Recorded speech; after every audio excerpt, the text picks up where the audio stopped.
സ്പീക്കറുടെ കസേരയിൽ ഇരുന്നുകൊണ്ട് അന്ന് പ്രതിപക്ഷ നേതാവ് ആരാണ് എന്ന് ചോദിച്ചത് അങ്ങയുടെ പക്വതയില്ലായ്മയായിട്ട് തെളിയിക്കുന്നത് എന്ന് പറയേണ്ടി വന്നതിൽ എനിക്ക് ദുഃഖമുണ്ട്. ഒരു സ്പീക്കറും ആ കസേരയിൽ ഇരുന്ന് ചോദിക്കാത്ത ചോദ്യമാണ് ചോദിച്ചത്. ഇവിടെ അന്ന് കൂട്ടുകയാണ് ഈ സർക്കാരിന്റെ എല്ലാ വൃത്തികേടുകൾക്കും കൂട്ടുനിന്ന് പ്രതിപക്ഷത്തിന്റെ അവകാശങ്ങളാണ് അന്ന് ഹനിച്ചത്. നിയമസഭയിൽ ആരാണ് പ്രതിപക്ഷ നേതാവ് എന്ന സ്പീക്കറുടെ ചോദ്യം പ്രതിപക്ഷത്തെയും പ്രതിപക്ഷ നേതാവ് വി.ഡി. സതീശനെയും ശരിക്കും ചൊടിപ്പിക്കുകയാണ് ഉണ്ടായത്.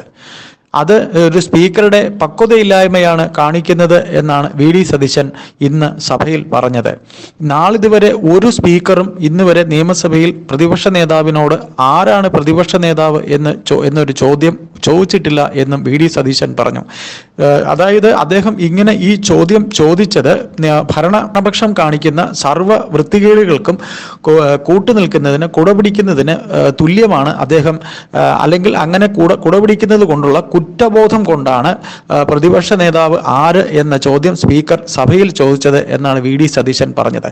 സഭയിൽ തങ്ങൾക്ക് യാതൊരു വിധത്തിലുള്ള ഒരു ചോദ്യോത്തരങ്ങൾ ചോദിക്കുന്നതിനുള്ള സ്വാതന്ത്ര്യവും സ്പീക്കർ നൽകുന്നില്ല എന്നും ഒരിക്കലും ഒരു സ്പീക്കർക്ക് ചേർന്ന നടപടിയല്ല ഇപ്പോൾ ഷംസീർ എടുത്തിരിക്കുന്നത് എന്നും വി.ഡി. സതീശൻ പറയുകയുണ്ടായി. ഏതായാലും സ്പീക്കറുടെ ഇത്തരത്തിലുള്ള നടപടിയിൽ പ്രതിഷേധിച്ച് പ്രതിപക്ഷ അംഗങ്ങൾ നടുത്തളത്തിലേക്ക് ഇറങ്ങുകയും സ്പീക്കറുടെ ഡയസിന് മുന്നിൽ പ്രതിഷേധം രേഖപ്പെടുത്തുകയും ചെയ്തു. ഏതായാലും ഭരണപക്ഷത്തിന്റെ സർവ്വ വൃത്തികേടുകൾക്കും കൂട്ടുനിൽക്കേണ്ടി വരുന്നതിലുള്ള അദ്ദേഹത്തിന്റെ ഒരു കുറ്റസമ്മതമാണ് ഇത്തരത്തിൽ ഒരു ചോദ്യമായി ആരാണ് പ്രതിപക്ഷ നേതാവ് എന്ന് ചോദിച്ചത് എന്നാണ് വി.ഡി. സതീശൻ പറഞ്ഞത്. ഒരുപാട് ലീഡറുണ്ട് ഓപ്പോസിഷന്. ആരാണ് ഓപ്പോസിഷൻ ലീഡർ? ആരാ പറ. സർ, അങ്ങൊരു ചോദ്യം ചോദിച്ചു, ആരാണ് പ്രതിപക്ഷ നേതാവ്? സർക്കാരിന് വേണ്ടി സർക്കാരിന്റെ താല്പര്യങ്ങൾ സംരക്ഷിച്ച് സ്പീക്കറുടെ കസേരയിൽ ഇരുന്നതിന്റെ കുറ്റബോധം കൊണ്ടാണ് അങ്ങ് എന്നോട് ചോദിച്ചത് ആരാണ് പ്രതിപക്ഷ നേതാവ്.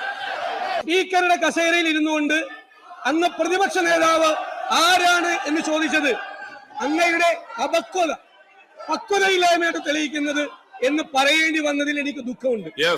ഒരു സ്പീക്കറും ആ കസേരയിൽ ഇരുന്ന് ചോദിക്കാത്ത ചോദ്യമാണ് ചോദിച്ചത്.